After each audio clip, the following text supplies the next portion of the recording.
Okay, wonderful. So I'll introduce Dr. Morshed. Dr. Morshed is a public health clinical microbiologist at the BC CDC Public Health Laboratory in BC, Vancouver, Canada, where he is serving as a head of the Zoonotic and Emerging Pathogens section. He is also a clinical professor in the Department of Pathology and Laboratory Medicine at the University of BC. Dr. Morshed is internationally known for his expertise in vector-borne and zoonotic disease research.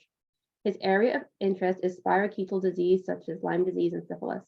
His laboratory is engaged in tick surveillance and tick-borne disease and has been since 1997. He has added significantly to the general knowledge and understanding of these diseases with more than 130 refereed scientific publications, probably more by now. On his recognition, Dr. Morshed received an Excellence in Clinical Services Award from UBC's Department of Pathology and Laboratory Medicine in 2016, the RBC Top 25 Canadian Immigrant Awards in 2017, and the Distinguished Microbiologists Award by the Canadian College of Microbiologists in 2018, and became elected as an expatriate fellow of the Bangladesh Academic of Science in 2020. So thank you very much, Dr. Morshed. Oh, thank you, Natasha, for your kind introduction. This talk, I think that I was asked to talk about the diagnosis of Lyme disease and other tick-borne diseases. So the diagnosis and tick-borne diseases is kind of not much to talk about. So I kind of packaged with some epidemiological data as well, so that you have a full understanding of the whole gamut. So I think that you know this tick, that Lyme disease and many other tick-borne diseases are transmitted mostly by hard tick, and there are one or two transmitted by soft tick as well. So this hard tick, as you can see on the left hand of my screen, there are thousands of eggs. So this adult female laid about 5 to 10,000 eggs after mating, and then they all turn to a larvae. And this larvae, if they all survive, then whole world will be filled up with ticks. So, but that fortunately for us, for human, all these larval ticks need to have a blood meal to go to the next stage of life, which is nymph. And then I'll show you the life cycle. And then you can see this picture from BC, this exotic specific ticks that before fed and then after fed. So they actually can have about 20 times of their body size blood volume they can get. So, but anyway, so today we'll be discussing that tick-borne pathogens found in Canada. We'll talk about the etiology, which causes it, incidence and epidemiology, and then also we'll talk about the diagnosis. And then mostly I'll give emphasis of Lyme disease diagnosis, because this is most of the people's mind. And then we'll talk about incidence, prevalence of tick-borne disease in BC and Canada, and identify diagnostic capacity and challenges of emerging tick-borne diseases. And then obviously I'll discuss laboratory diagnosis of other tick-borne related disease. And also we'll talk about that what are our challenges, what we are struggling with. So you can see this paper published in Journal of Medical Entomology in 2021. And it is basically they're showing the number of studies describing the geography of tick-borne diseases by country. So you can see that globally, most of the work was done in North America. And then Canada is not behind, a little bit less than US, of course, but we are not behind either. So US done the most, and then you can see that even South America and then Africa and Europe, even Australia, they have done some work. But you can see some areas they didn't do any study, and that doesn't exclude that they do not have Lyme. So maybe it's not big problem. And some areas have been studied, doesn't mean that they do have Lyme. So that you have to keep in mind.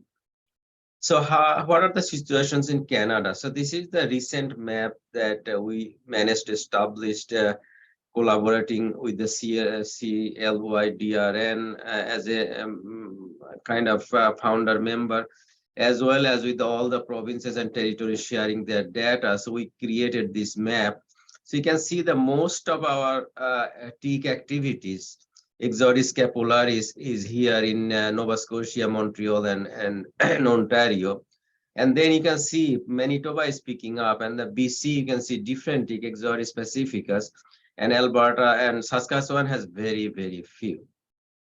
So what diseases transmitted by ticks in North America? So there are a bunch of it. You can see the left-hand side, Anaplasma, Babesia, Colorado tick fever, Ehrlichia, Heartland virus, Lyme disease, Powassan, Rocky Mountain spotted fever, Starry, tick-borne relapsing fever, and tularemia. So these are the vectors. So I'm not going to go through all of them, but you need to know one thing, that Exotis scapularis are mostly in the west, and I'll show you in the figure, and Exotis scapularis in the east, and Exotis pacificus in the west, and then other tidbit are everywhere. And the distribution in this side, so mostly the Anaplasma you can find now is almost anywhere in North America. Babesia so far still in eastern side of US and Canada. And Colorado tick fever, I didn't see anything in Rocky Mountain, but there was, looks like a report, but we don't have any. Ehrlichia, we see few, but mostly eastern US. Heartland virus, we didn't see any. Lyme disease, of course, is that whole pan North American disease. And as I said, that east transmitted by scapularis, west transmitted by pacificus, and the Powassan virus is mostly in eastern area of US and Canada. And as you know, that Powassan virus was discovered by one of our scientists, Dr. Donald McLean, and who passed away in 2022, this year.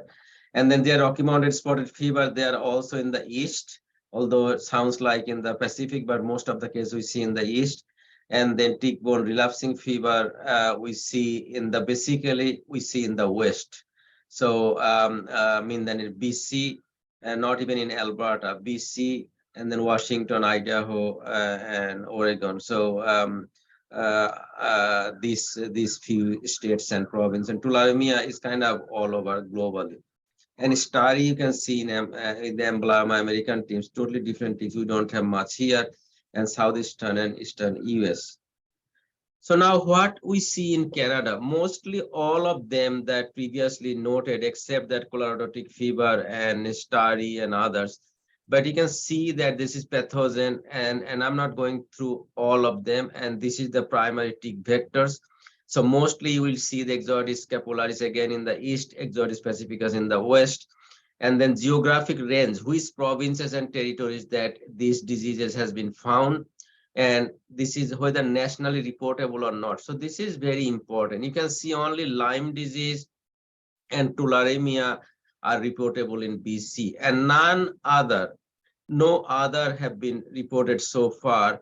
So as a result, that we have no idea that how much cases are happening in our country. So that is one big problem. So NML, PHAC, and all the provinces and territories, we have a group, and that we are talking about it. So maybe very few, not everything, but few might be reportable soon. But I think that I can see that Anaplasma and Ehrlichia and Hermesia, some of them need to be reportable immediately. Powassan, we don't see many, one in a blue moon, and Babesia, one in a blue moon, but Babesia is coming up and Anaplasma is coming up. So we need to keep eyes on those. So now I cannot talk in 45 minutes everything. So I thought that these 5 are kind of in everybody's mind when we talk about tick-borne diseases. So Lyme disease, relapsing fever, Anaplasma, Ehrlichia, and Babesia. So these 5 I'll be discussed, but mostly I'll talk about Lyme, and then these 4 I'll talk about it, but Babesia I'll show you one slide. So now Lyme, I think you all know that there was a terminology called sensu stricto, sensu lato when you read a paper, and sensu amplo. So that means that it is more relaxed form. So is everything included, and sensu lato is in a broader sense. So all Borrelia, you can say the Borrelia burgdorferi sensu lato. So that will include Abselia, Garenia, all of those things. And then sensu stricto is very strict, which is found in a stricter sense. So when we call Borrelia burgdorferi sensu stricto, you have to think about there is only Borrelia burgdorferi strain found in North America and few other places. So there are so many Borrelia. You can see there are about 21 or so, and all of them found in tick vectors. And then the hosts are different from birds and rodents and some animals. And then geographical distribution you can see in all over the globes, like North America, Europe, Asia.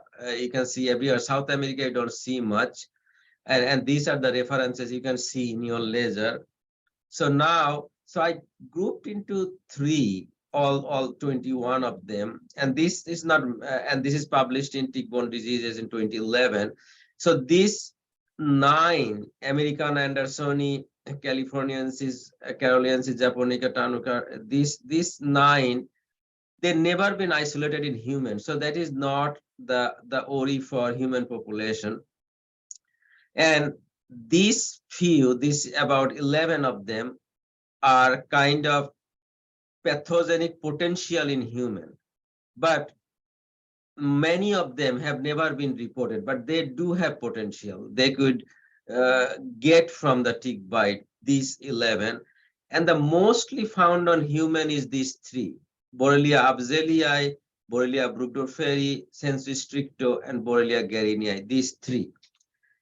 And these 3, that if you think about the Lyme disease, how they work. So these are the breeze vector and this is the maintenance vector. I mean that these are the ticks, they can get into us, but these are the thing in the nature they are maintaining Borrelia. So out of those 21 Borrelia species I showed before, the sensu lato is, and maybe more is coming. 9 of them usually do not found on human, which I said, and 3 of them, Abzelii, Guerinii, and Borrelia burgdorferi, are responsible for over 99% cases in Eurasia as well as in North America. And if you see the global distribution, so you can see that the North America, the Canada also included here because whoever made the map, they didn't think that Canada have Lyme, but that is not true. That Canada also do have Lyme, and then Abzelii and Guerinii are mostly in Europe and Asian countries. And now that our concern is in North America, basically, so that this is an US map, but you can just go expand that BC and head Toronto and Montreal and Nova Scotia. We have the tick population, and you can see that the right side, the dark red color, that Ixodes scapularis tick distribution, and the light pink color is the Ixodes pacificus tick distribution. But in addition to Ixodes pacificus, just to let you know, we also have Ixodes angustus. We have seen that they also carry the Lyme disease and transmit the Lyme disease as well. So now what we are seeing, how much cases we are seeing in Canada. So this is one year that I picked up is 2019. So you can see that BC has 14, Alberta 14, Saskatchewan only 1. Manitoba is picking up 65, but most of the cases in Ontario, Quebec, and Nova Scotia. Nova Scotia has 830. So now if you see the incidence about per 100,000 population, you can see how much is happening in Nova Scotia. So that incidence per 100,000 population, Nova Scotia has 85.6, followed by Ontario 8, Quebec 5.9, and Manitoba 4.8. New Brunswick is picking up 4.6, but Saskatchewan has very, very minimal, and BC and Alberta has only 0.3. So we do not have many Lyme disease here. PEI also picking up 3.8. So now I'm kind of slowly getting into the laboratory test and diagnosis. So before doing that, so I'm sure that you all know about this. So this Lyme disease clinical course, what happens? So this acute illness, when people get tick bite, and tick need to be on the human body for at least 24 to 36 hours. One literature that I found in Joe Peisman from CDC, Fort Collins, did some vector competence study, and he showed that tick also could transmit within 16 hours after tick bite, but not less than that. So you can see after the tick bite that there is an acute cutaneous disease happen within 2 weeks time or 2 months time, sorry. And then early disseminated disease, some people seeing that after 2 weeks they get these disseminated diseases like it could be neurologic like facial paralysis and stuff. And then after few months also you can see that this new that carditis happen, like the heart issue happen within a 6 weeks to 8 weeks after. And then also we can see that the longer term neurological problem after 3 months. And at each point, this 3 to 4 months after, no problem is that at this point, even if people got treated, they have some refractory illness. So they might have some neurological issue, and in the late disseminated stage, they might have this arthritis issue. It's kind of longer. No matter how much treatment you give, patient feel better today and tomorrow feel worse. So that is the unfortunate thing happen. And that is not only for Lyme, because people might think, why is Lyme? But if you think about COVID, I think you all heard about long COVID symptoms. The virus is gone for the system for months and months, but people are suffering for not months, for years, because their airways have been wounded, so they have intermittent cough or they have shortness of problem. So do we call them refractory symptoms? Also the disease is gone, virus is gone, but still the symptom exists. So that, and Lyme is not an exception. So culture Lyme disease can be cultured, but it's not suitable for clinical sample testing. Why? Because it takes long time. It takes months to grow from the primary sample if we are lucky.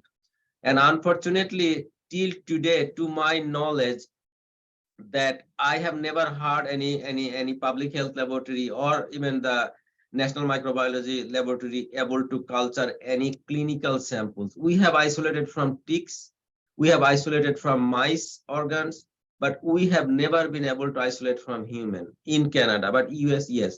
But I saw somebody send me a paper that they found a Lyme disease spirochete in human, but I didn't see that wide sharing of that information.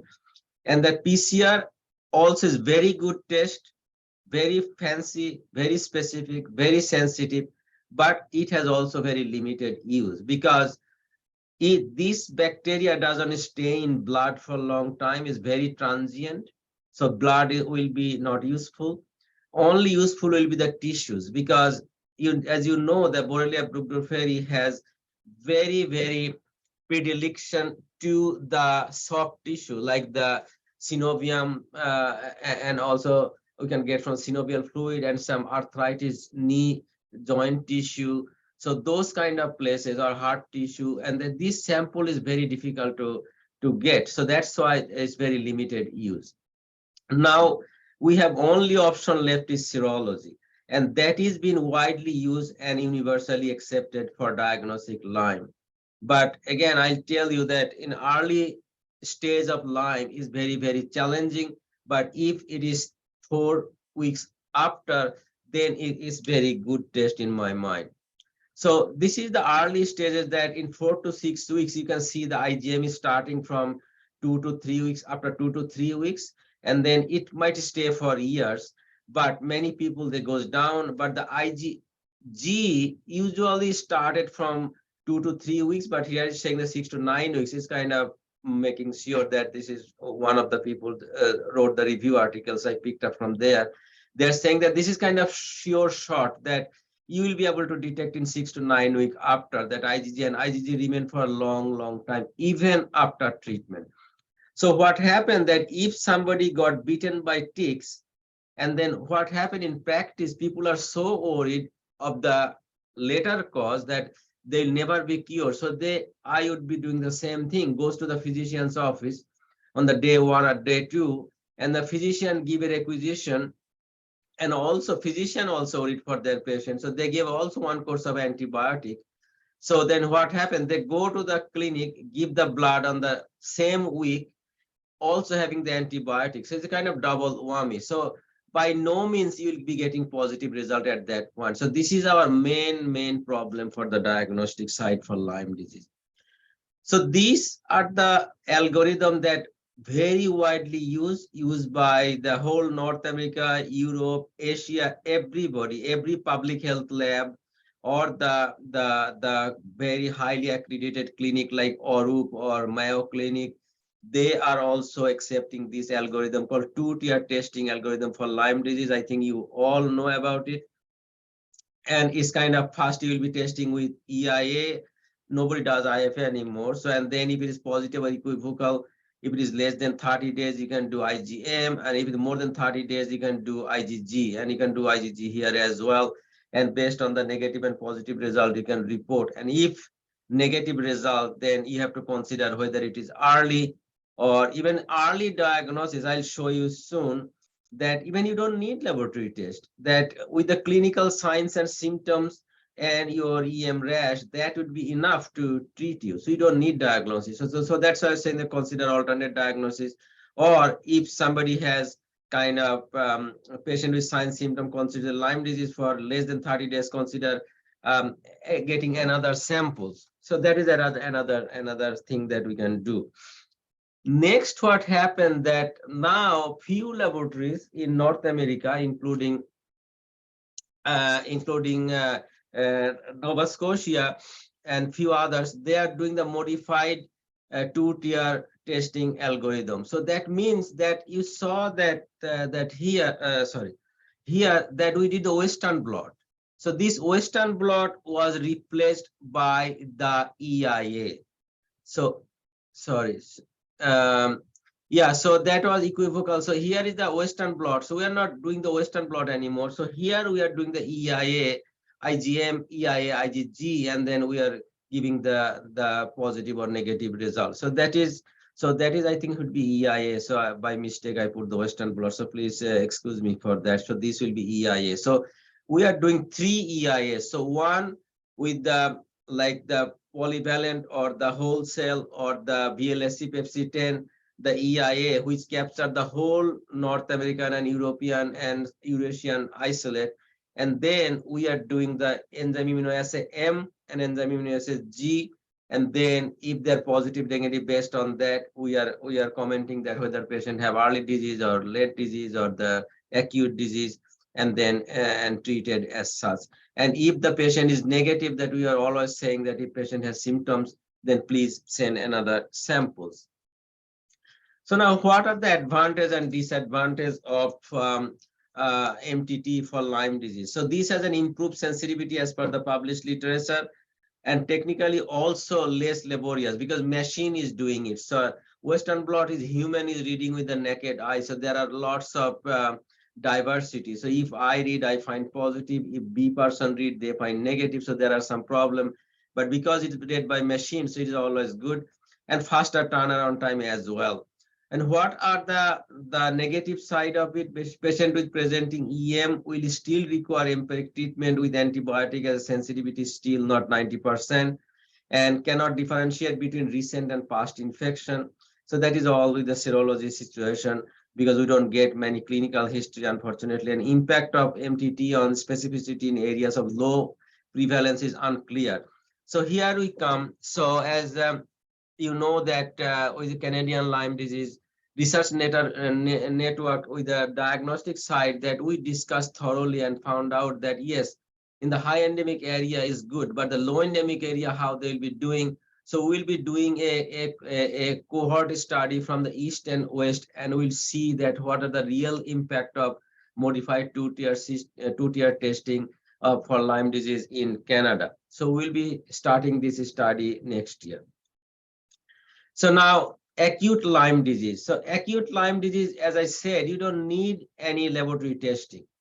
The early Lyme disease will be suspected based on the presence of typical EM rash, and the serological support is not usually needed. And this one we published a review article in BC Medical Journal. You can have access. It's a free access for everybody. You can see that all of these are Lyme disease rash. But we always, the physician always read that erythema migrans bullseye rash. So this is number 2 or number 1. But these 5, you cannot say this is bullseye. This is, some people, this one might looks like the drug interaction or the rash because of the drug or something.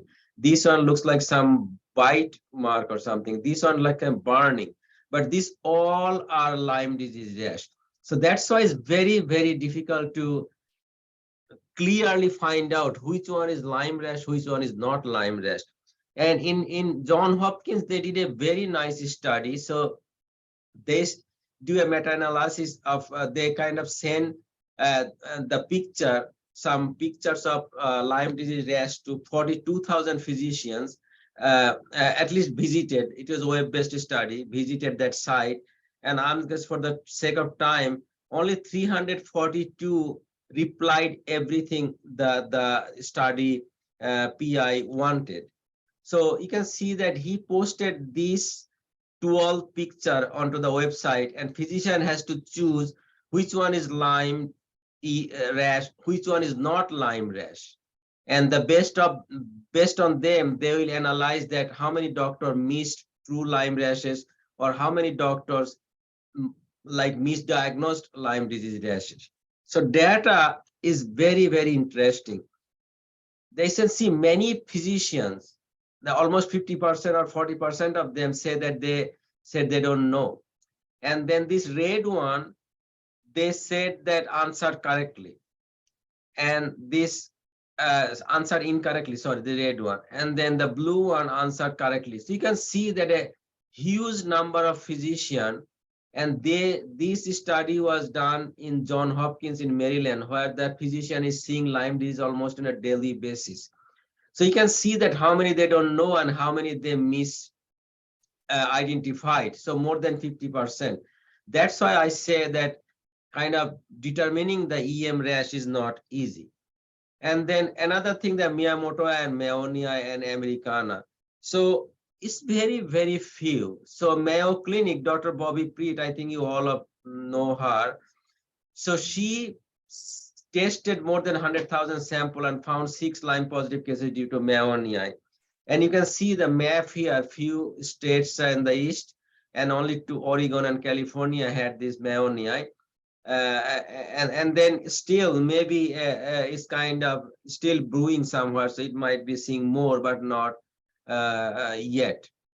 So now, what are our challenges for this diagnosis? So again, the main challenge, the type of specimen, as I mentioned, that we get sample very early, collection time with respect to the disease state, which I mentioned, and if patient had taken antibiotic prior to giving sample for testing, this is another big problem. Many patient or many physician I did talk to, they said that they have had antibiotic. So that's why we know that antibiotic disrupt the immune response process, so they might get negative. And also there's some biodiversity may be there, and new Borrelia species is another thing. And also that we do not have any lack of any gold standard, like we cannot culture them so that we can compare. And the post-test, the post sensitivity with early infection, as I mentioned few times, and difficult to diagnose reinfection, and unable to monitor the treatment outcome. As for example, syphilis, we can diagnose with EIA, but with RPR, we can see that as soon as they get treated, the RPR started going down. But syphilis, we do not have any test like that, and unvalidated test by private laboratories. So that is another big problem, because there are many tests available out in the community on the for-profit lab, but unfortunately, none of those tests have been validated extensively, like this 2-tier testing or modified 2-tier test. So now that also the patient suffering over 2 to 3 years with a negative serology result should be investigated further, find out for real causative agent, and family physician also should be aware for the test reliability of the private lab. And in a low endemic area, physician also should be careful about false positive results as well. There is another thought, that Lyme disease versus chronic fatigue, because some people are suffering for a long time. Laboratory always get negative result, but the patient have mind they might have Lyme, but they have a huge fatigue problem. So this is from England. They came up with a study. So this is another thing to think about as well. So I'll stop Lyme there for the sake of time.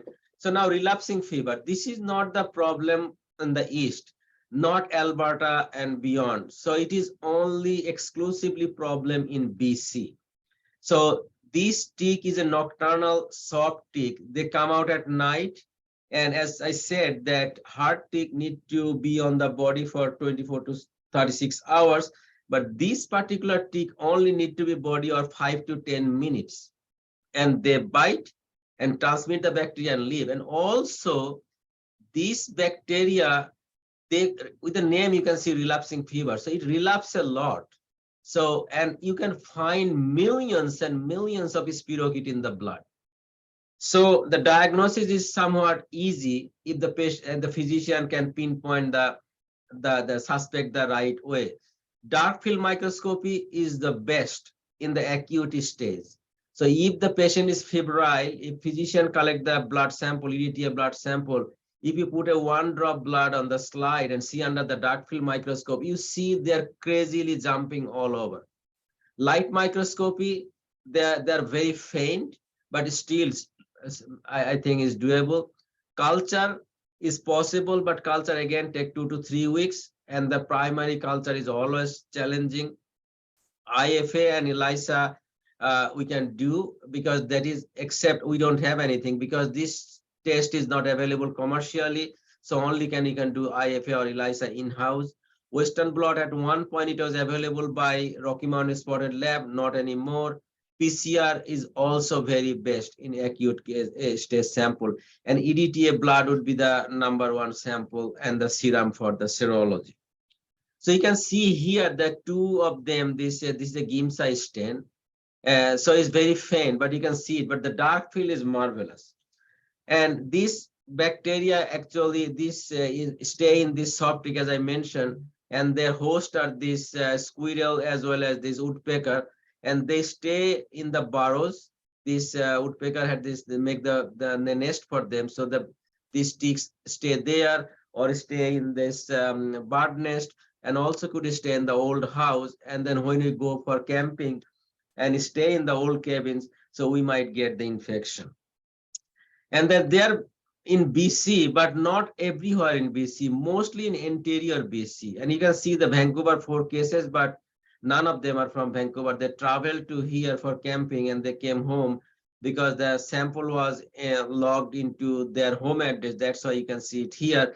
But this whole, Vancouver Island and Vancouver, they all travel to the interior. This is mostly from interior BC. And we don't get many samples. So I'm sure there are more relapsing fever cases, but sample that physicians are getting to know about it. And then we published a paper in BCMJ. So that kind of elevated this physician's concern.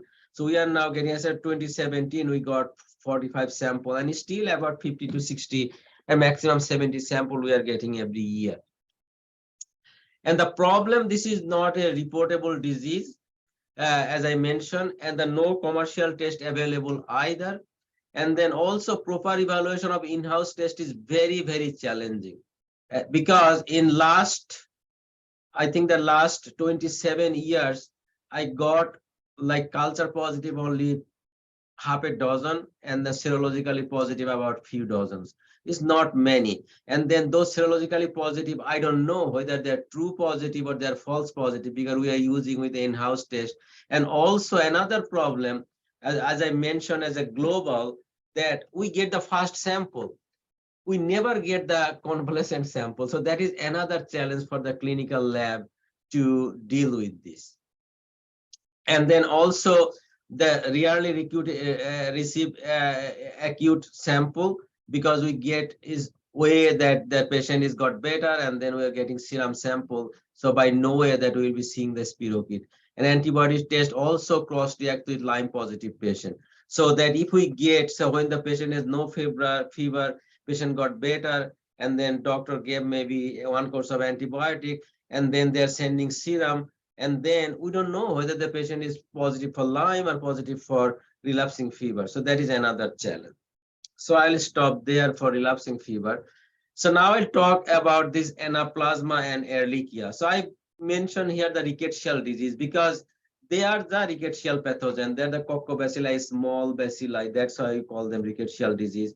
So these anaplasma and babesia, all of them, they had this 3 blood picture is very, very crucial. But what happened that physicians and patient both, they wanted to do the laboratory test for infectious disease, but they always ignore the true blood testing like CBC, your total blood count. So and another few enzymes. Invariably all the anaplasma and ehrlichia and Rocky Mountain spotted fever and other thing, all the rickettsial disease, they will have these 3 things up. The patient will be leukopenic, patient will be thrombocytopenic, and the liver enzyme will be up. So this is the kind of another way to find out, even if the laboratory test is negative, based on these and clinical signs and symptoms, we can identify. So let's talk about anaplasma. So patient with anaplasma typically have fever, headache, myalgia, rash is rare. So that is one thing we have to remember. Although I mentioned here that there is a rash, but for anaplasma, rash is rare. That's why I highlighted. But again, it will have leukopenia, thrombocytopenia, and hepatic transaminase level, and mild anemia. And also another thing that when the patient is febrile, it is kind of malarial pathogen. So you will see in granulocytes, because the old days, we used to call that human granulocytic ehrlichiosis, human monocytic ehrlichiosis. And now the name changed to granulocyte to anaplasma and monocyte to ehrlichia. So it's had a predilection for the granulocytes. So if you do a Giemsa stain with the EDTA blood, you will see a beautiful morule. And that is what my Texas friend who passed away during COVID, he used to diagnose. He said that even better than serology, better than anything, if you look at the Giemsa stain on the acute fulminant disease. If person has anaplasma, have febrile illness, so then if you have an EDTA blood, you can see the beautiful granulocytes and then morule inside that granulocyte. Also, this disease is transmitted by Ixodes scapularis and pacificus in the west, and you can see that distribution which I showed before.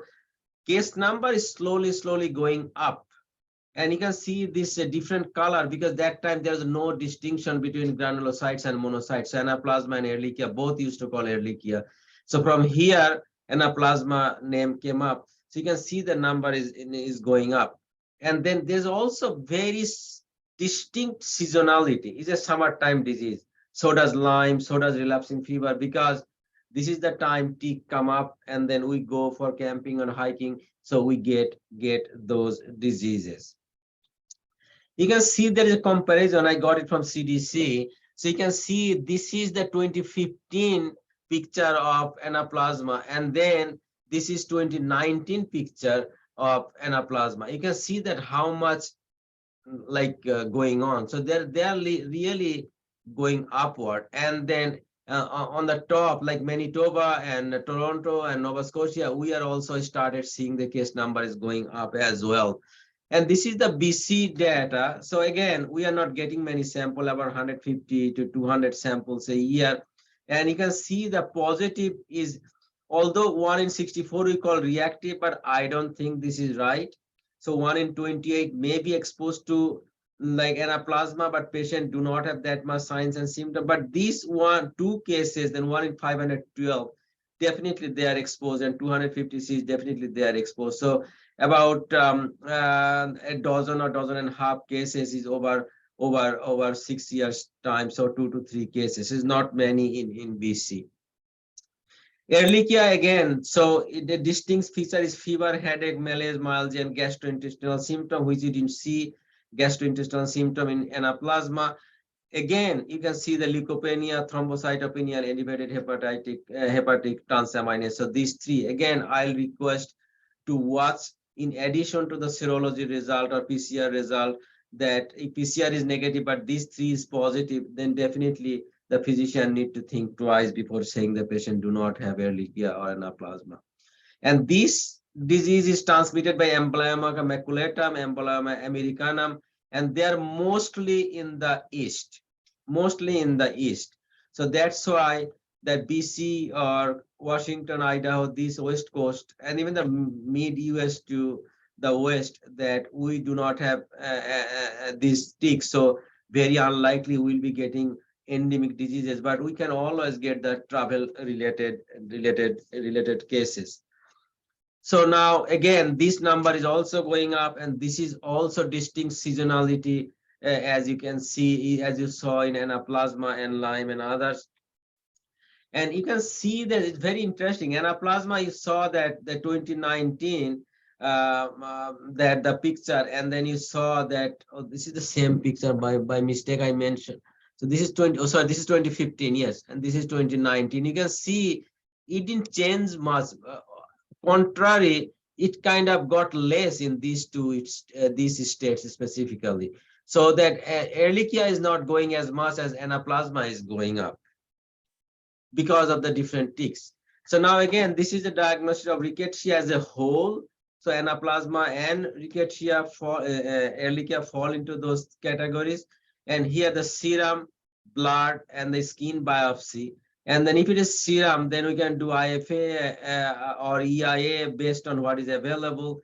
And then the isolated positive IgM sample, you can say this probable rickettsia, but if it's a seroconversion, mean that IgM switch to IgG, then you can say definitely is a rickettsial infection. But unfortunately, as I mentioned, we don't get second sample often. If we get a blood EDTA or heparin blood, then we can do PCR, we can do microscopy, we can do culture, but this is culture is not very doable because you need a cell culture, another thing. But if PCR is positive, you can do the sequencing and you can do the typing and the speciation. And if culture you get positive, then you can do also PCR and sequencing. But usually this blood and EDTA, I main thing that clinically in the clinical lab, they do either microscopy and PCR. And then if we get a skin biopsy, and this is we're talking about whole rickettsia, as for example, Rocky Mountain spotted fever or something, then you can get the skin biopsy, you can do PCR or culture or immune staining, and this is nobody's doing, but these two is doable. But culture is also not good for the clinical lab because it's like longer time. This would be the option. Like if it's positive, then you can sequence and you can find this species. What we are doing for Anaplasma and Ehrlichia? So in whole Canada, nobody is doing Anaplasma and Ehrlichia testing except National Microbiology Lab. And they have also limited testing facilities available because, as I mentioned, it's very difficult to get commercial tests. So one company, I think, is produced, or two companies. So for Anaplasma phagocytophila, they do indirect immunofluorescence assay, IgG, and for molecular EDTA blood, they do RT-PCR. For Chapiensis, exactly, they do the same thing. And as I mentioned, test done at NML. Now about Babesia, this can be a life-threatening infection, and this is exactly like malaria. You can see if the technologist is not very well versed, he or she might misdiagnose as a malaria. It infect the blood cell. So that's why people become hemolytic anemia and non-specific flu-like symptoms. And some patients have splenomegaly in the large spleen, and also could be like jaundice-like symptoms. And then risk factor for severe Babesia include if somebody does not have spleen or advanced age or immunocompromised, those people. So you have to be very, very careful. And you can see the map again, and those areas had lots of Lyme because those areas have also Babesia. And you can see that in California and Washington, they are also picking up. So the California are now seeing Babesia every year. So we might soon even see Babesia. And with the CLY, DRN, our surveillance team, they also found, they came to find ticks by dragging, and they tested, and they also found Babesia, but fortunately not Babesia microti, but Babesia other species. So, and hemolytic anemia and thrombocytopenia, additional finding may include proteinuria, hemoglobinuria, and elevated level of liver enzyme. blood urea nitrogen, creatine. So this is a serious disease if somebody have it. So that person will be kind of anemic. That will be kind of, and also febrile. That too, with the tick bite information, we have to seriously consider whether the patient have babesia, and then we have to investigate as such. And then for testing piece, we can do microscopy again. That is the best in the acute infection. Also, we can do PCR. Serology, we have that CDC Atlanta does the serology, and then but they need to make sure that we have done microscopy at least 3 times, and 3 times got negative, and still patient is symptomatic. They only do serology at that point. So it's kind of very limited. So now overall, I would say that the diagnostic challenge for tick-borne disease is the mainly that we receive few samples, and most of the time after acute phase over, and they rarely receive both acute and convalescent sample. That is, I think, clinically that I can feel that that is our main problem. And also for Lyme disease, for some reason, patient gives sample very early. Also, patient gives sample while having antibiotic. So that is kind of double whammy negative side. So I think that no lab can produce positive result even if the patient exposed to Lyme disease, because number one is too early, immune response is not there, and number two, even if the Borrelia was inside the human body, because of the antibiotic, it is gone. Because as you know that Lyme disease is spirochete, they're very, very sensitive to any penicillin drug. So I'll stop there because I thought I'll give you some time if you have any question. Thank you so much, Dr. Morshed. That was really, really interesting. I have 1 or 2 questions of my own, but first I'll just see if anybody here would like to jump in first.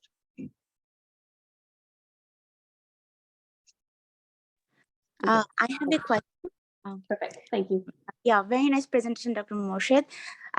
So the red rashes that you showed for the Lyme disease symptoms, and the confusion regarding different shapes and sizes, do you think that can be the cause of the co-infection of like different pathogens with the tick bite? And another question is, what is the standard procedure, or if there is anything existing currently for identifying co-infection in tick-borne diseases? Yeah, I think the co-infection that most of the lab, those have PCR facilities that we are doing multiplexing. So I think that, and then that usually that we say there's 3, the Lyme, Babesia, and Anaplasma. These 3 are the most common co-infection we can see. And that is not in everywhere, mostly in the eastern part of US, in the Hudson Bay area. That area has most of the Babesia and also Anaplasma. And then in Canada, that we have a I think the very few cases. I think in Nova Scotia, Dr. Todd Hatchett found a couple of them. And in Kingston, they found 1 or 2. There are not many co-infections that we have seen. But again, so that may be our failure. Maybe we are not getting right sample at the right time. So that may be another thing. As I mentioned, that all those 3, those Lyme, Babesia, and Ehrlichia, they all can. Babesia, you need antiparasite, but the Ehrlichia, Anaplasma, and Lyme can be treated very easily. So because the people are getting antibiotic ahead of time, so that may another thing that our failure to get. And you have a very good question that whether these different rash mean that they have a co-infection. Nobody, I didn't see any studies, but this Babesia doesn't produce any rashes. And Anaplasma, I showed you the slide, they don't produce rash either, but the rash is exclusively for the Lyme disease. So, and there's so many different kind of rash. So that is the main concern. But again, if you ask me that what you will do, my option would be, as I said, that this Lyme disease has these refractory symptoms at the end. If you get diagnosed after a few months, and then even if you are treated with 1 course of antibiotic, you will end up with the refractory symptoms forever in your life, especially the arthritis and other neurological issues if you do have, unfortunately. That's why it's better to have one course of antibiotic, because if you get one course of doxycycline, nothing will happen. It's not that toxic drug either. It's very, very benign drug. Okay, yeah. Thanks for the answer. I have one last question. So you said the diagnosis, like the early diagnosis, is challenging because sometimes patients come like very early, like too early. So Yeah. what is actually too early? Like how long after the tick bite you can diagnose the Borrelia in the blood sample with The Borrelia, that as I mentioned, if you got this Lyme disease slide, so bacteremia for Borrelia burgdorferi is extremely rare because they're very transient.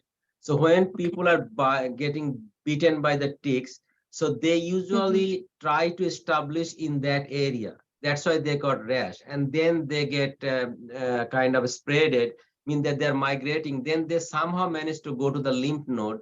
From the lymph node, they go. So the bacteria to the lymph node, and from the lymph node they goes to the organ. So they're very, very transient, and the number of Borrelia is also low. So that's why from blood, you will be very lucky if you get positive by PCR or anything. I see. So number two, then your second choice is your serology, like antibody response. An antibody for IgM, the slide that I showed you said that 3 weeks over, but at least I have seen decent IgM positive in 7 to 10 days. So at least you need to give at least 7 days after tick bite to do your first blood testing. Got it. Okay, got it. Thank you so much for the answer. Thanks. Does anyone else have any questions that they would like to ask Dr. Morshed?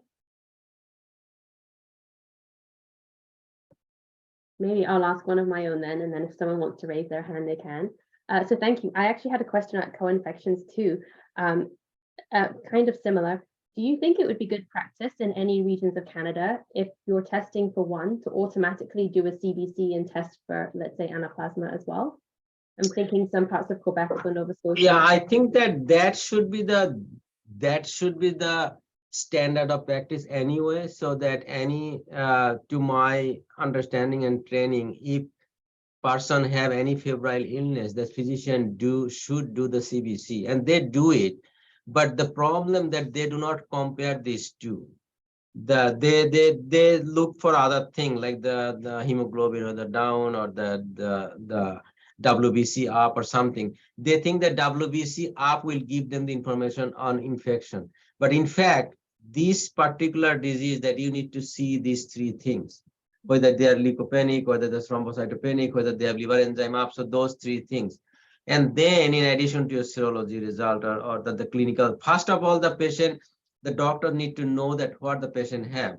And then also the main thing is a clinical history, that when you got the tick bite, how long the tick on your body, or if you don't remember, if you don't see the ticks, when did you go to the hiking, when you came back. So they should calculate all those days and find out. So those are the very, very important information the physician need to keep in their mind before assessing their patient.